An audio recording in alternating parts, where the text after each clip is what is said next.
Ever heard of the DC Madam? Oh, yeah. Sounds familiar. Rings a bell, right? But do you know the whole story? I'm not so sure about that. Just the headlines, probably. Yeah, that's what we thought. Most people do. But there's so much more to it than just a salacious scandal. This is about Deborah Jean Pelfrey. The DC madam herself. Exactly. She ran this high-end escort service, Pamela Martin and Associates, right in the heart of Washington, D.C. Talk about a target audience, right? No kidding. And it all started with an IRS investigation. Taxes and all that. But things got a whole lot bigger when the FBI got involved. Uh-oh. Sounds like things got serious. They did. Suddenly, it wasn't just about taxes anymore. It was about a possible prostitution ring, a high-profile one, with clients in some pretty powerful places. Politicians, lobbyists. You name it. This thing had the potential to blow the roof off D.C. Wow. So what happened? Was it actually illegal what she was doing? That's where things get really interesting. Pelfrey, she insisted her business was totally legal.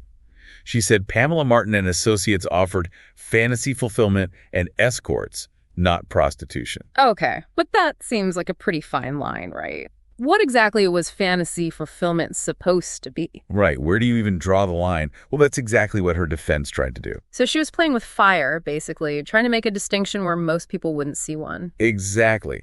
So how did she try to make that argument work in court? I mean, how do you defend fantasy fulfillment? Well, Pelfrey claimed her services were all about companionship and role-playing, not about sex. Role-playing? Like what? I guess, whatever the client's fantasy was, she said there were no actual sexual acts involved. But come on, how believable is that? I don't know. It's a tough sell, right? But she did have this whole system set up to support her claims. Like, she kept these incredibly detailed records, and she screened all her clients, made them sign contracts saying they understood what her business was and wasn't about. So she was smart about it, trying to cover her bases. Oh, yeah. It was a carefully constructed operation for sure. She was definitely trying to stay on the right side of the law, or at least create the appearance of it. But the prosecution wasn't buying it. I can imagine. They argued that fantasy fulfillment was just a fancy way of dressing up prostitution, and they had some evidence to back that up. Like what? Well, some of her employees testified that they did engage in sexual acts with clients. Plus, Pelfrey was making a lot of money. Serious money. To the prosecution, that just solidified their argument that this was straight-up prostitution. Okay, so things weren't looking good for Pelfrey. And then there's the whole Black Book situation. Ah, yes, the infamous Black Book. This is where things get really juicy. Tell me about it. Pelfrey kept records of all her clients. Names, contact info, the works. A who's who of D.C., I bet. You can say that again. Yeah. And when she realized she was in deep trouble, she basically threatened to release that list as part of her defense. Whoa, hold on. That's playing hardball. You bet it is. It basically sent shockwaves through Washington. Right. All these powerful people suddenly worried their secrets were about to come out. I bet there were a lot of sleepless nights in D.C. back then. Oh, yeah. You can bet on it. It's like a real-life political thriller playing out. And the media, they were having a field day. Oh, yeah. They must have been all over this story. The public loves a good scandal, especially when it involves powerful people. Absolutely. Every time a name was even hinted at, it was front-page news. And it wasn't just gossip. It had real consequences. Just look at what happened to Senator David Vitter. Vitter? Remind me what happened to him. Well, his involvement with Pelfrey's service became public. His name was on that list. Oh, wow. So what happened? It was a huge scandal. He faced tons of pressure, calls for resignation, the whole 9 yards. In the end, he decided not to run for re-election. So it really did ruin his career. Pretty much. It was a prime example of how this whole thing exposed the hypocrisy of some of these powerful figures. They preach one thing, but do another. Yeah, that's always a bad look. Especially for a politician.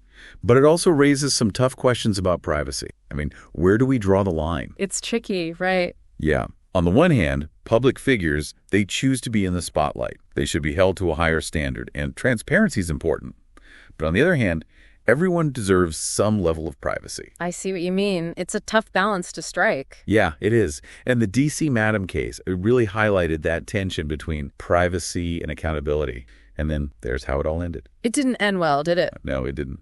Pelfrey was convicted, but before she could be sentenced, she committed suicide. Oh, wow.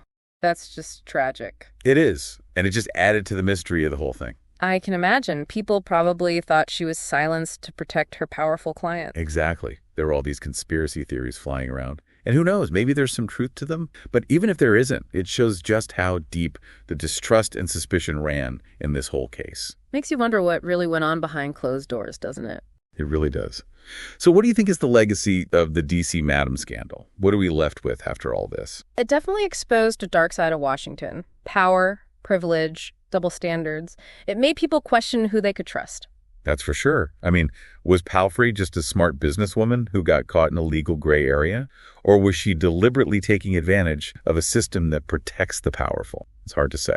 It is, and I think that's part of why this case continues to fascinate people. It's not just about sex and scandal. It's about power, hypocrisy, and the things people will do to protect themselves. And it makes you think about where we draw the line between privacy and accountability, especially for those in positions of power. It's a question that's still relevant today. What do you think? Did Palfrey get a raw deal, or was she playing a dangerous game? And how much privacy should public figures be entitled to? It's something to think about. Yeah, it's definitely a story that stays with you. And it makes you wonder just how much we really know about what goes on in the halls of power. That's for sure. Thanks for taking this deep dive with me. It's been quite a journey. You got it. Until next time.